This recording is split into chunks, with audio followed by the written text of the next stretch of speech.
जय श्री राम। कैसे हैं आप सब? आपका एक बार फिर से स्वागत है हमारे एक और नए वीडियो में। तो चलिए आज का टॉपिक शुरू करते हैं। थंबनेल देखकर आप तो समझ गए होंगे आज हम क्या पढ़ने वाले हैं। आज हम पढ़ने वाला बहुत ही इंपॉर्टेंट टॉपिक संस्कृत का, जिसका नाम है अनुवाद। तो हम जान लेते हैं कि इस वीडियो में हम कौन कौन से टॉपिक को कवर करने वाले हैं।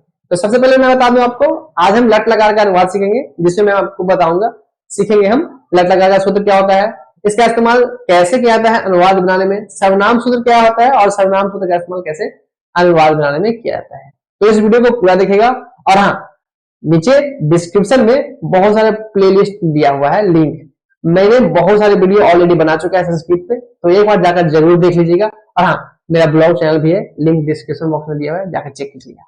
तो सबसे पहले जानते हैं कि अनुवाद क्यों इंपॉर्टेंट है। अगर आप अनुवाद सीख लेते हो तो आपको संस्कृत से हिंदी करने और हिंदी से संस्कृत करने में आसानी हो जाएगा।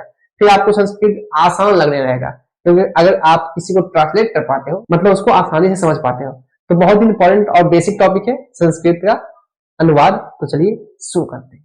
तो सबसे पहले हम सीखते हैं सिंपल सा, साधारण सा, बहुत ही अच्छे से सीखेंगे अनुवाद। तो बहुत ही सिंपल सा अनुवाद है, मतलब एकदम बेसिक लेवल से हम आपको लेकर सिखाएंगे और हाई लेवल तक ले जाएंगे। तो सबसे पहले बेसिक लेवल का अनुवाद, मतलब कि बहुत ही छोटा सा स्मॉल सा अनुवाद, ठीक है। तो सबसे पहले मैंने लिखा है यहाँ पे लट लकार का सूत्र, क्योंकि लट लकार से ही हम बनाएंगे, फिर धीरे धीरे सभी लकारों में सीखेंगे। तो लट लकार का सूत्र मैंने यहाँ पे लिख दिया है, आपको पहले से पता है, फिर भी मैंने लिख दिया है तो समझ लेते हैं। सूत्र है ती तह अंति सी ठह ठ आमी आव और आम, ठीक है। लट लकार का सूत्र है, आपको पता ही होगा। अब हम इसका इस्तेमाल कैसे करते हैं अनुवाद बनाने में, हम सीखने वाले हैं अभी। तो चलिए देखिए, मैंने यहाँ पे कुछ अनुवाद लिखा है और इसको हम ट्रांसलेट करने वाले हैं संस्कृत में।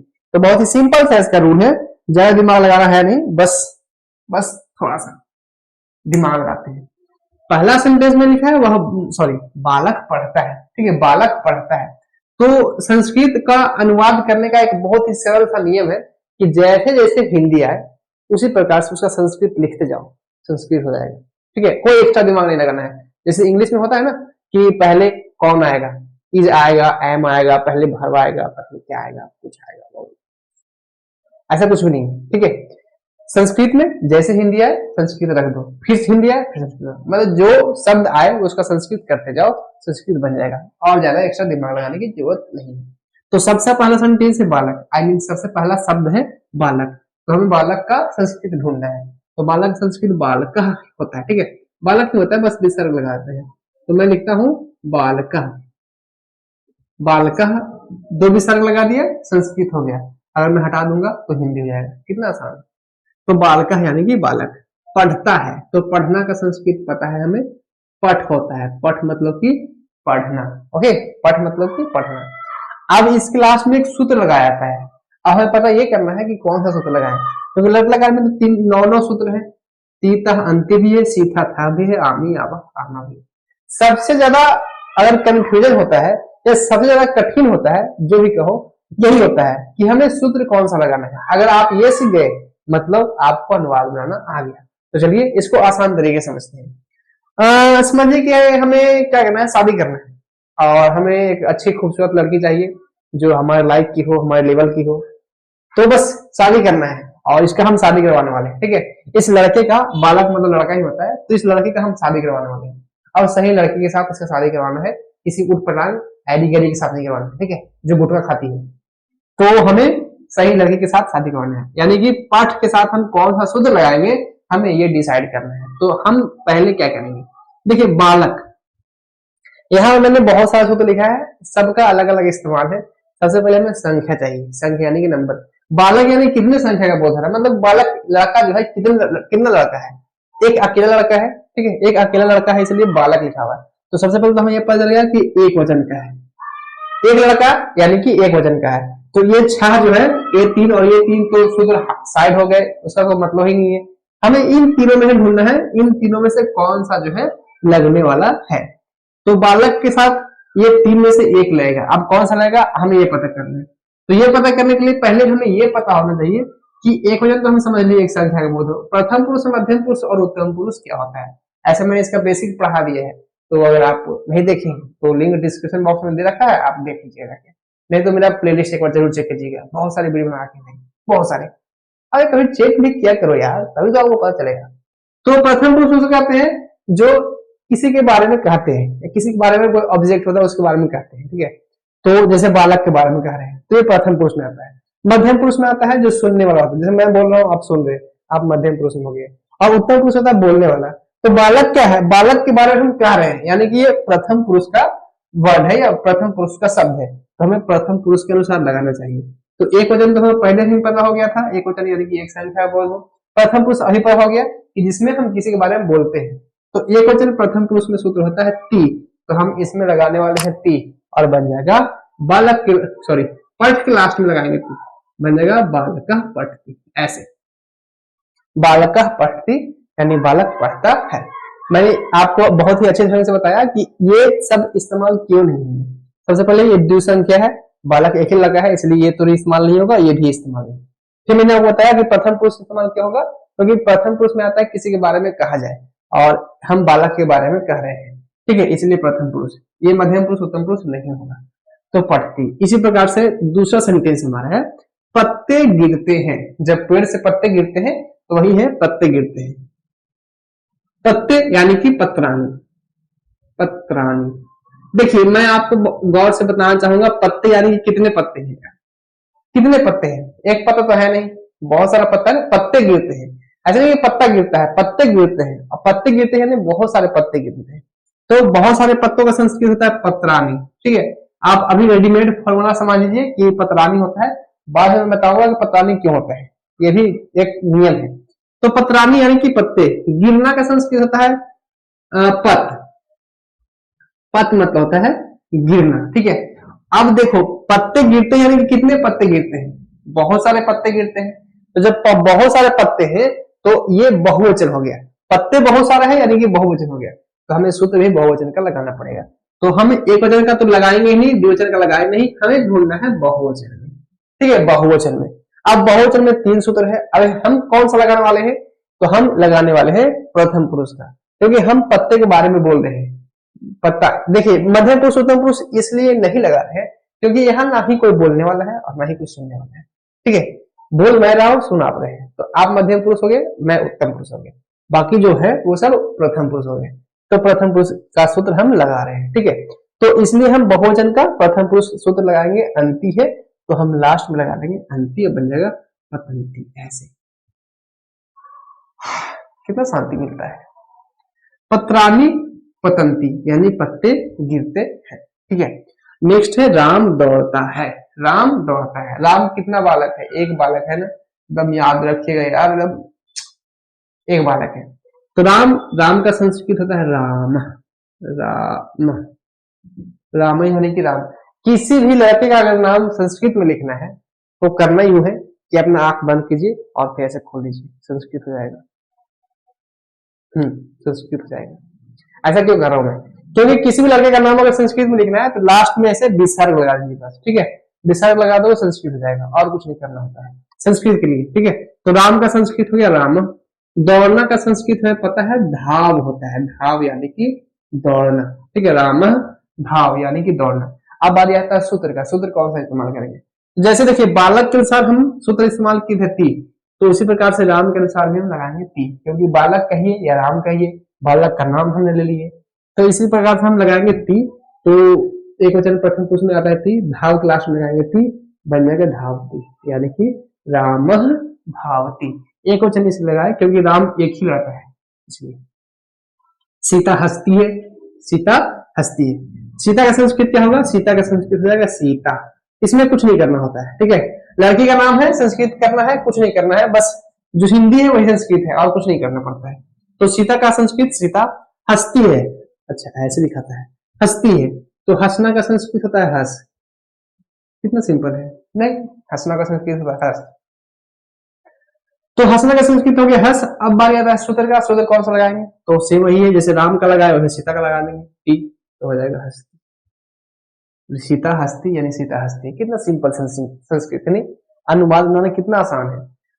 हम सोच सोच के जो है इसको कठिन कर देते हैं, लगता है कि कितना कठिन होता होगा, कितना पहाड़ होता होगा, लेकिन ऐसा कुछ भी नहीं है, बहुत राई के दाने के जैसा होता है, मतलब एकदम छोटा सिंपल आसान, एक चुटकी में ऐसे चुटकी में जाते खत्म। तो बस बन गया। बच्चे खेलते हैं, बच्चे का संस्कृत क्या होगा? ढेर सारा बच्चा, एक बच्चा नहीं है, बहुत सारा बच्चा है, इतना सारा। तो ऐसे बच्चों के लिए क्या करेंगे? बालकः होता है संस्कृत, बालकः, दो विसर्ग ऐसे।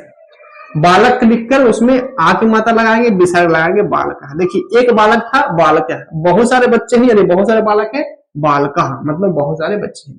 खेलते हैं, खेलना का संस्कृत क्या होता है? देखिए खेलना का संस्कृत खेल भी होता है और क्रीड भी होता है, तो आप जैसे चाहे। तो अभी हम लगाएंगे खेल, क्योंकि हम आसान धीरे धीरे स्टेप बाय स्टेप बढ़ेंगे ना, तो सबसे पहले आसान से लेते हैं। तो खेलना का संस्कृत होता है खेल, ठीक है, खेल मतलब खेलना, कितना सिंपल है।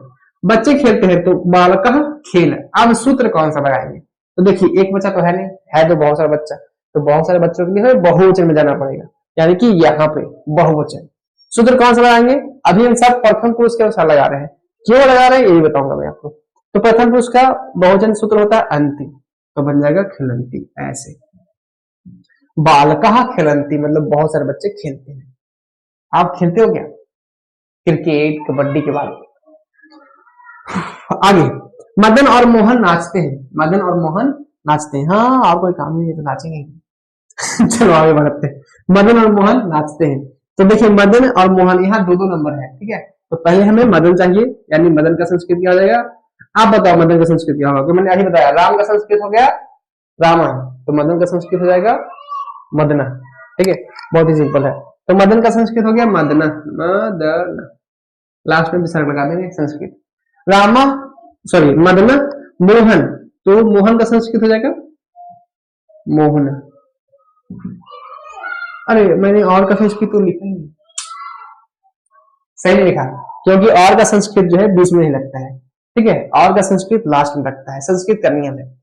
हम अगर इंग्लिश पढ़ते हैं मदन और मोहन कहेंगे, मदन एंड मोहन। हिंदी पढ़ेंगे मदन और मोहन, लेकिन संस्कृत पढ़ेंगे तो मदना मोहना च करना पड़ेगा। च मतलब होता है और, च मतलब और, तो हम ऐसे नहीं कर सकते हैं कि मदना च मोहना, गलत हो जाएगा।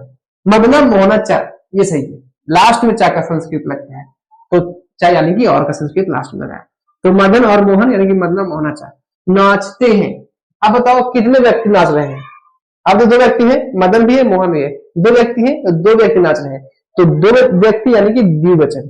तो अब इस बार जो सूत्र लगाएंगे हम लगाएंगे द्विवचन में, सूत्र लगाएंगे द्विवचन में, ठीक है। तो द्विवचन का सूत्र क्या होता है? ता, क्योंकि हम प्रथम पुरुष की बात कर रहे हैं, किसी के बारे में बात कर रहे हैं तो प्रथम पुरुष का ही सूत्र लगाएंगे, तो द्विवचन का सूत्र होता है ता। तो हम लगाएंगे, पहले नाचना का तो संस्कृत ढूंढ लो, नृत्य होता है, नृत्य यानी कि नाचना, ठीक है, नृत्य यानी कि नाचना। अब हमें सूत्र लगाना है लास्ट में, तो सूत्र होता है द्विवचन का तह, तो हम लगाते हैं तह, ऐसे बन जाएगा मदना मोहना चलना, नृत्यतः मतलब मदन और मोहन नाचते हैं। ये था इसका संस्कृत, कितना आसान था। अब बात कर लेते हैं कि हमने सिर्फ और सिर्फ प्रथम पुरुष का ही इस्तेमाल किया है, मध्यम पुरुष और उत्तम पुरुष का इस्तेमाल क्यों नहीं किया? भाई सवाल सही है कि हम मध्यम पुरुष का इस्तेमाल क्यों नहीं किए, उत्तम पुरुष का इस्तेमाल क्यों नहीं किए, क्योंकि इसे भी इस्तेमाल करना चाहिए। तो ये होता है सर्वनाम से, सॉरी ये तो होता ही नहीं है, हाँ ये जो है सर्वनाम में आता है, तो इसको हम अब सीखेंगे। तो चलिए सीख लेते हैं, चलिए आगे बढ़ते हैं और अब हम सीख लेते हैं सर्वनाम सूत्र का इस्तेमाल अनुवाद में कैसे किया जाता है। नहीं समझे? देखिए अभी हमने सीखा बालक पढ़ता है, तो बालका पठती। अब हम अगर ऐसे बोले कि वह पढ़ता है तो कैसे बनाएंगे? अगर मैं बोलूं कि मैं पढ़ता हूं तो कैसे बनाएंगे? तो ये सारे सर्वनाम है, आपको और अच्छे समझ में आएगा जब हम इसको समझेंगे। तो आइए पहले समझ लेते हैं ये क्या लिखा है मैंने। यहाँ लिखा है मैंने सर्वनाम सूत्र। सर्वनाम सूत्र यानी कि सिंपल भाषा समझ लीजिए कि जब किसी संज्ञा के बदले में कोई शब्द इस्तेमाल करते हैं सर्वनाम कहलाता है। जैसे किसी नाम है, जैसे बालक है या राम है, तो राम के नाम के बदले में हम कुछ और इस्तेमाल किए, वह इस्तेमाल किए, वह सर्वनाम। तो यहाँ पे सर्वनाम सूत्र में लिखा है, कॉलम बनाकर तैयार किया मैंने, एक वचन, द्विवचन, बहुवचन, प्रथम पुरुष, मध्यम पुरुष और उत्तम पुरुष। सर्वनाम क्या है? सर्वनाम है सह यानी कि वह, ये संस्कृत भाषा लिखा है, मैंने संस्कृत लिखा है उसका हिंदी में लिख दिया। तो सह तो ते यानी कि वह, वे दोनों, वे सब, त्वम युवाम यूयम यानी कि तुम दोनों, तुम सब, और अहम अवाम वयम यानी कि मैं, हम दोनों और हम सब। ये सर्वनाम सूत्र है। साथ ही मैंने लट लकार का सूत्र भी लिख दिया है, ती तह अंति, सी था आमी आवा आमा, ये तो पता ही है आपको। अब मैंने क्या किया है, इन दोनों फॉर्मूला को एक में मर्ज कर दिया है, दोनों फॉर्मूला को एक में मर्ज किया है। कैसे किया है देखिए, हाँ मैं आपको समझाता हूँ। अनुवाद सूत्र मैंने लिखा है, नाम ऐसा होता नहीं है, मैंने नाम दिया है खुद से, ठीक है। अनुवाद सूत्र कॉलम वही है, एक वचन, द्विवचन, बहुवचन, प्रथम पुरुष, मध्यम पुरुष और उत्तम पुरुष। सबसे पहले मैंने सर्वनाम सूत्र लिखा सह तो ते, देखिए यहाँ सह तो कहते, सह मतलब वह, तो मतलब ये दोनों, तो सह तो ते त्वम युवाम युयम अहम आयाम वयम, ये है सर्वनाम सूत्र। अब इसी फॉर्मूला में मैंने लट लकार का सूत्र भी ऐड किया है, ती तह अंति सी था आमी आवा। ऐसा क्यों किया है, ऐसा इसलिए किया है क्योंकि अनुवाद बनाने में हमें और ज्यादा आसानी है। एक अनुवाद बनाएंगे तो हमें और अच्छे से समझ में आएगा। चलिए एक अनुवाद बनाकर देखते हैं। तो यहाँ मैंने अनुवाद लिया है कुछ, जिससे पहला अनुवाद हमारा है वह पढ़ता है। कैसे बनाएंगे, अभी हमने बनाया था कि बालक पढ़ता है, तो बालका पढ़ती, आसान था। अब थोड़ा सा दिमाग लगाने वाला है, ठीक है, थोड़ा सा दिमाग लगाएंगे, तो बस लगाते हैं। तो सबसे पहले क्या है, वह पढ़ता है।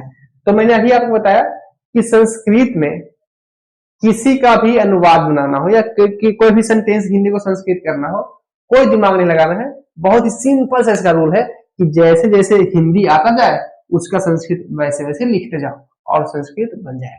कितना आसान है। तो ऐसे ही करेंगे। सबसे पहले आया है वह, तो वह का संस्कृत ढूंढेंगे क्या होता है। तो देखिए मैंने यहाँ पे लिख दिया है वह का संस्कृत क्या होता है सह, तो हम लिखेंगे यहाँ पे सह, सह, इससे लिखता हूं मैं सह, ये बोल्ड मार्कर है। सह मतलब कि वह पढ़ता है। अब पढ़ना का संस्कृत क्या होता है, अभी हमने बनाया था पठ मतलब पढ़ना, प और ठ, पठ मतलब पढ़ना, लेकिन इसके लास्ट में हम कौन सा सूत्र इस्तेमाल करेंगे, तो इसलिए मैंने ये कॉलम, ये अनुवाद सूत्र बनाया है पता करने के लिए कि किसके साथ कौन सा सूत्र इस्तेमाल होता है। जैसे कि मैंने अभी लिखा सह, तो यहाँ ढूंढिए कहीं सह दिख रहा है, ये है सह, है ना।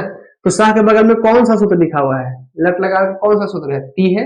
देखिए लट लगा के जो बहुत सारा सूत्र है, 9 सूत्र है ना, उसमें से सह के साथ कौन सा सूत्र है, ती है, तो हम यहाँ पे लगा देंगे ती और बन जाएगा पठती।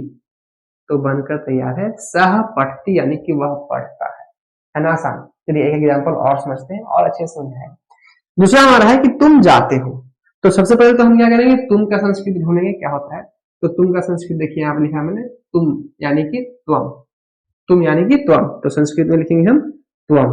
देखिए त्वम को हम ऐसे भी लिख सकते हैं हलंत म देकर, और नहीं तो हम ऐसे भी लिख सकते हैं, ये हलंत म है वो बिंदु बन गया, चंद्र जो ऊपर बिंदु होता है ना, चंद्र बिंदु कहते हैं, लेकिन चांद इसमें है नहीं, तो बिंदु बन गया। तो ये भी हम ऐसे भी लिख सकते हैं और ऐसे भी लिख सकते हैं। तो त्वम यानी कि तुम जाते हो, जाना का संस्कृत क्या होता है, जाना का संस्कृत होता है गच्छ, तो लिख दिया मैंने गच्छ, त्वम गच्छ। अब बारी है सूत्र का। अब आप तो सीख गए हैं, आप बताइए कौन सा सूत्र लगाएंगे हम, त्वम के साथ कौन सा सूत्र लगाएंगे। तो सबसे पहले हम इस फॉर्मूला में देखेंगे त्वम कहाँ पे है, त्वम यहाँ पे है। अच्छा मुझे कैसे पता चल रहा है कि कौन सा सेंटेंस क्या, कौन सा वर्ड कहाँ पे है। देखिए एक तो मुझे याद है तो मुझे पता चल रहा है, नहीं तो आप ऐसे पकड़ सकते हैं कि यहाँ पे त्वम कहाँ था, मध्यम पुरुष एक वचन के नीचे था, मध्यम पुरुष एक वचन के नीचे त्वम था, तो सेम यही चीज हम यहाँ पे ढूंढ लेंगे, मध्यम पुरुष एक वचन के नीचे त्वम, मिल जाएगा आराम से। ठीक है, ये ढूंढने का तरीका है, नहीं तो याद कर लोगे तो फिर तो सब कुछ माइंड में आता है, घूमते रहता है। तो त्वम के साथ कौन सा सूत्र है, सी है, तो हम गच्छ के लास्ट में लगा देंगे सी और बन जाएगा गच्छ सी, यानी कि त्वम गच्छ सी। ठीक है, इसको हम ऐसे समझ सकते हैं कि मान लो कि ये दूल्हा है, ये दुल्हन है और जोड़ी मिलाना है, तो हमने भी सही सही जोड़ी मिला दिया है। ठीक है, तो हम त्वम के साथ सी का शादी करवा दिया है। अगर आप किसी और के साथ उठ पटांग शादी करवा दोगे तो भाई फिर लाख मुक्का मिलने वाला है। ठीक है, अब देखते हो कभी कैसे होता ना कि कितना मतलब पहले कोई बुरा मत मान। तो ऐसा बहुत बार देखा होगा कि लड़का बहुत ही काला होता है और लड़की बहुत सुंदर मिल जाती है। तो सबसे ज्यादा गलती जानते हो किसका है, जो शादी करवाता है उसका गलती है। मतलब उसके दिमाग में इतना नहीं है कि मतलब किसके साथ क्या शादी करवाना चाहिए, तो ऐसे करोगे तो लाभ ज्यादा मिलेगा। ठीक है, तो हमें ऐसा नहीं करना है, हमें सही जोड़ी मिलाना है। रब ने बना दी जोड़ी, तो रब ने बना दी, हमें इसका जोड़ी हम बनाएंगे, तो सही जोड़ी मिलाना भाई, नहीं तो फिर लाभ ज्यादा खाने वाला काम हो जाएगा। तो हमने तो मिला दिया सही जोड़ी, आपकी बारी है, आप मिलाओ। जैसे मैंने यहाँ पे गच्छ त्वम लिखा हुआ था, त्वम के साथ हम सी लगा दिए, अब सही है त्वम गच्छ सी। अगर हम ऐसा करते कि त्वम के साथ यहाँ पे मैंने त्वम लिखा, त्वम का सूत्र होता है सी, लेकिन हम लिख देते था, गच्छता ऐसे लिखे थे तो ये सेंटेंस हो जाता गलत। फिर पता लाभ जुत्ता, तो हमें ऐसा काम नहीं करना है, हमें सही जोड़ी मिलाना है। तो त्वम के साथ हम लगाएंगे सी, बन जाएगा गच्छ सी। ठीक है, आगे बढ़ते हैं। यहाँ पे है मैं हंसता हूं, तो मैं यानी कि सबसे पहले मैं का संस्कृत ढूंढो, कहाँ पे है? मैं का संस्कृत अहम है, उत्तम पुरुष एक वचन के नीचे अहम, तो हम लिखता हूं, मैं यहाँ पे लिखता हूं अहम। देखिए अहम को हम ऐसे भी लिख सकते हैं क्योंकि हलंत में है ना, तो हलंत माँ को मैंने ऊपर कर दिया बिंदु के रूप में, तो अहम। अब हंसता हूं, तो हंसना का संस्कृत होता है हंस, सिर्फ ह और स हंस। कितना सिंपल है संस्कृत, हंस मतलब हंसना, हंस मतलब हंसना, तो हंस लिख दिया मैंने। अब बारी है सूत्र का, कौन सा सूत्र इस्तेमाल करेंगे? तो अहम कहाँ पे है, कहाँ पे है, कहाँ पे है? यहाँ पे है अहम, उत्तम पुरुष एक वचन के नीचे। सूत्र कौन सा लगा हुआ है? आमी लगा हुआ है, तो हमें इसके साथ आमी का इस्तेमाल करना है, तो बन जाएगा हस और आमी हसामी। अहम हसामी यानी कि मैं हंसता हूं। नेक्स्ट है वे लोग, ऐसे वे लोग पत्र लिखते हैं। देखिए इसको मैंने थोड़ा सा टफ करने की कोशिश किया, टफ नहीं, थोड़ा सा लॉन्ग। इसमें एक ऑब्जेक्ट भी है, हम अगर हम लोग इंग्लिश पढ़े तो ऑब्जेक्ट कहते हैं इसको। एक एक्स्ट्रा वर्ड मैंने डाला है, एक तो करता है जो काम करने वाला है, क्रिया है कि क्या हो रहा है, साथ में मैंने यहाँ पे कर्म भी डाला है, मतलब कि किस पे काम हो रहा है। ठीक है, ये सब हिंदी ग्रामर का बात है, आपको आता है तो ठीक है, नहीं तो अभी हम संस्कृत पढ़ लेते हैं, थोड़ा सा सिंपल भाषा में समझते हैं। तो यहाँ पे वे लोग पत्र लिखते हैं, तो जैसे जैसे संस्कृत जैसे जैसे हिंदी आया है हम ऐसे ही संस्कृत इसका कर रहे हैं। तो सबसे पहले हम बात करते हैं वे लोग। वे लोग यानी कि वे लोग यानी कि यहां मिलेगा वे लोग, यानी कि कौन सा संस्कृत था उसका? वे लोग। अच्छा देखिए मैंने यहाँ लिखा है वे लोग नहीं, और यहाँ पे वे लोग नहीं है, वे सब है ना, दोनों अलग है यार, नहीं दोनों सेम ही होता है। ठीक है, वे लोग कहो या वे सब कहो, इंग्लिश दे होता है। ठीक है, दोनों सेम होता है। तो वे लोग का संस्कृत क्या हो जाएगा? ते हो जाएगा। वे लोग या वे सब का संस्कृत होता है ते, तो हम यहाँ लिख देंगे ते। हिंदी कितना बड़ा है? वे लोग। संस्कृत कितना छोटा है? ते, बस एक वर्ड ते। तो वे लोग का संस्कृत में लिख दिया ते। पत्र लिखते हैं, तो पत्र का संस्कृत क्या होता है? पत्र का संस्कृत होता है पत्रम, ऐसे। या तो आप ऊपर बिंदु दे दीजिए या तो हलंत मार दीजिए, तो मैंने बिंदु दिया है, चलो एक बार हम हलंत मार भी लेते हैं, तो ऐसे लिखते हैं पत्रम। ते पत्रम मतलब वे लोग पत्र लिखते हैं, लिखते हैं। तो सबसे पहले हमें पता करना है लिखना का संस्कृत क्या होता है, तो लिखना का संस्कृत क्या होता होगा? लिख। कितना सरल, मतलब इतना सरल तो दुनिया कोई भाषा नहीं होगा यार। हंस मतलब हंसना, लिख मतलब लिखना, और क्या चाहिए? लिख मतलब लिखना, ते पत्रम लिख। अब बात आता है सूत्र का, कौन सा सूत्र हम इसमें इस्तेमाल करेंगे? आप दिमाग लगाओ कौन सा सूत्र इस्तेमाल करेंगे? ते यानी कि वे लोग। अब देखो ते कहां पर मिला था? प्रथम पुरुष बहुवचन के नीचे मिला था, तो सेम यही फॉर्मूला हम लगाएंगे, प्रथम पुरुष बहुवचन के नीचे क्या सूत्र है? ब्लू ब्लू मार्कर से जो लिखा हुआ वो सूत्र है, तो क्या सूत्र है? अंति। ठीक है, आधा न और अंति पढ़ते हैं, तो हम इसके लास्ट में लगा देंगे अंति और बन जाएगा लिखंती। ते पत्रम लिखंती, वे लोग पत्र लिखते हैं। कैसा लगा मेरा मजाक? तो ये था बनाने का तरीका, बहुत ही सिंपल सा तरीका है। एक बार में समझ गए होंगे, कोई दिमाग दबाने की जरूरत नहीं है। तो बस आपको इम्पोर्टेंट क्या है? इम्पोर्टेंट है आपको ये सर्वनाम सूत्र याद रखना, क्योंकि याद रहेगा तो बहुत जल्दी आप बना सकते हो, माइंड में रहेगा तो फटाफट दिमाग काम करेगा। लट लगा सूत्र तो आपको याद ही है, बस दोनों को मैंने मर्ज कर दिया है। आप अपने से भी कर सकते हो, खुद से कर सकते हो, इसमें कोई मैथमेटिक्स फॉर्मूला नहीं है, बस दोनों को मैंने सिंपली लिख दिया है एक दूसरे के साथ साथ, तो हो गया। और ऐसे हम अनुवाद बनाते हैं, और अनुवाद हम देख लेते हैं, दो चार और देख लेते हैं ताकि और अच्छे समझ में आए। हमने कुछ और अनुवाद लिए हैं, इसको भी अनुवाद करके देखते हैं। ठीक है, आपका सपोर्ट चाहिए तो सपोर्ट कीजिएगा, सिर्फ इसमें नहीं, चैनल को ग्रो करने में सब्सक्राइब कर लीजिएगा। ठीक है, मजाक नहीं कर रहा हूँ, सब्सक्राइब कर लीजिएगा, सच्ची बोल रहा हूँ भाई। चलो देखते हैं यहाँ पे क्या होता है। हम सब खेलते हैं, ठीक है, हम सब खेलते हैं, तो सबसे पहले चाहिए हमें हम सब का मीनिंग क्या होता है। हम सब का मीनिंग क्या होता है भाई? कहाँ है, कहाँ है, कहाँ यार, कहाँ है हम सब? हम सब का मीनिंग क्या होता है? वयम।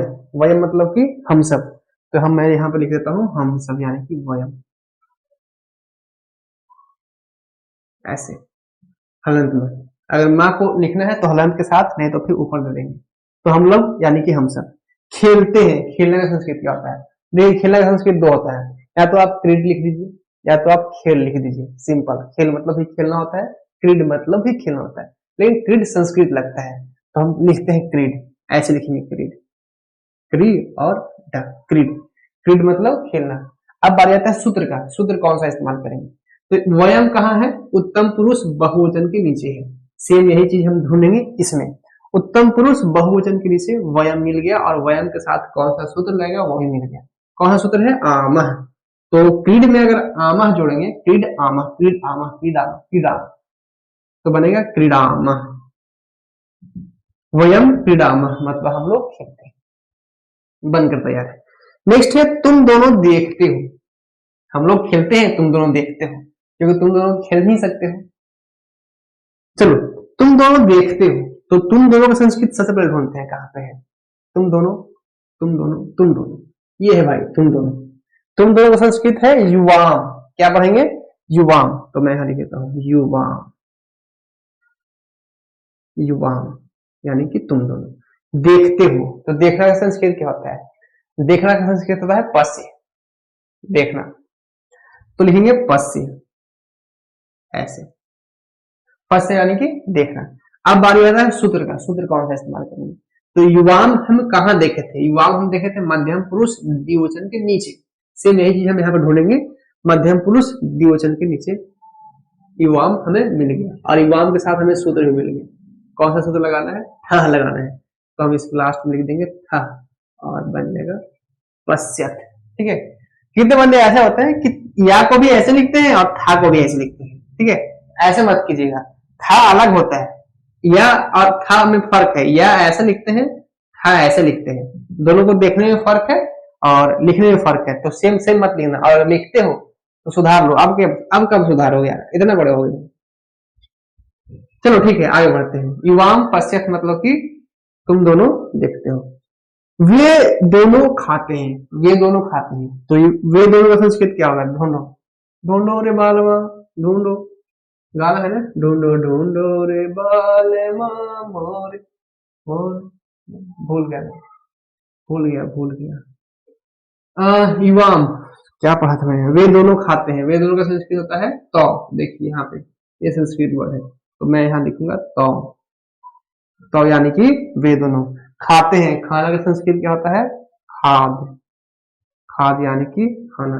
ये खेत में छींटने वाला खाद नहीं है, ये संस्कृत वर्ड है। खाद मतलब खाना। ठीक है, खाद मतलब खाना। अब बारी है सूत्र का। तो के साथ कौन सा सूत्र लगाएंगे? देखो यहाँ पे है प्रथम पुरुष द्विवचन के नीचे, प्रथम पुरुष द्विवचन के नीचे तो, ये है। और लास्ट में इसके क्या लगा हुआ है? कौन सा सूत्र है? तह। तो हम लगा देंगे तह, बन जाएगा खादतः। तो खादतः। तुम सब सत्य बोलते हो। ये थोड़ा सा मैंने लंबा लिखा है, लंबा लिखा हुआ किया है, तो डरना नहीं है, इजी है। तुम सब सत्य बोलते हो, तो सबसे पहले हमें चाहिए तुम सब का संस्कृत क्या होता है। तुम सब का संस्कृत देखो यहाँ पे, तुम सब यानी कि यूयम, यूयम। ठीक है, गलती सलती मत पढ़ लेना कुछ हुआ। यूयम, यूयम यानी कि तुम सब सत्य बोलते हो। सत्य का संस्कृत होता है सत्यम। ये ऐसे संस्कृत पढ़नी है, ठीक है, सिर्फ हलंत लगा देंगे सत्यम। किसी का नाम भी होता है ना सत्यम। अरे ये सत्यम कहांगे नहीं रे, सत्यम यानी कि सत्य। तो तुम सब सत्य बोलते हो। यूयम सत्यम। बोलना का क्या संस्कृत होता है? बोलना का होता है वद। वद मतलब बोलना। ठीक है, वद, वद मतलब बोलना। अब बारी आता है सूत्र का। सूत्र क्या लगाएंगे? यूयम सत्यम वद। वद के साथ कौन सा सूत्र लगाएंगे? देखिए युवम हम कहां से उठा के लाए थे? कहां से उठा के लाए थे? यूयम। देखिए मध्यम पुरुष बहुवचन का है सूत्र यूयम। ठीक है, तो हमें सेम यही फॉर्मूला देखना है, मध्यम पुरुष बहुवचन का यूयम। ये हमें मिल गया ना। सूत्र कौन सा है? सूत्र है था, तो हम लास्ट में सिर्फ था लगा देंगे और बन जाएगा यूयम सत्यम वदत। इसके लास्ट में विसर्ग नहीं है। ठीक है, ऐसे ही होता है। तो ये है यूयम सत्यम वदत, यानी कि तुम सब सत्य बोलते हो। ठीक है, तो ये था आसान सा, इजी सा, सिंपल सा, जो कहो बनाने का तरीका। आपको ये वीडियो कैसा लगा आप मुझे कमेंट बॉक्स में जरूर लिखिएगा भाई। ठीक है, आपके लिखने से मुझे मोटिवेशन मिलता है। और हाँ, वीडियो पसंद आया हो तो लाइक कीजिएगा, कंजूसी बिल्कुल मत कीजिएगा। मेरा ब्लॉग चैनल का लिंक डिस्क्रिप्शन बॉक्स में दे रखा है, वहां जाकर आप उसको सब्सक्राइब कीजिए, देखिए, मैं बहुत सारा ये वो करते रहता हूँ, तो देख लीजिएगा। और अगर चैनल को सब्सक्राइब नहीं किया तो चैनल को सब्सक्राइब कर लो, कोई बहाना नहीं चलेगा, ठीक है। ऐसे ही बहुत सारे वीडियो आने वाला है, और मैं और कोशिश करता हूँ कुछ यूनिक चीज बनाने का, यूनिक तरीके से पढ़ाने का। तो बस जुड़ जाइए और अपना प्यार बरसाते रहिए। फिर मिलते हैं नए वीडियो में नए टॉपिक के साथ। तब तक के लिए देखते रहिए, सीखते रहिए। बाय बाय, जय हिंद, जय भारत, बाय।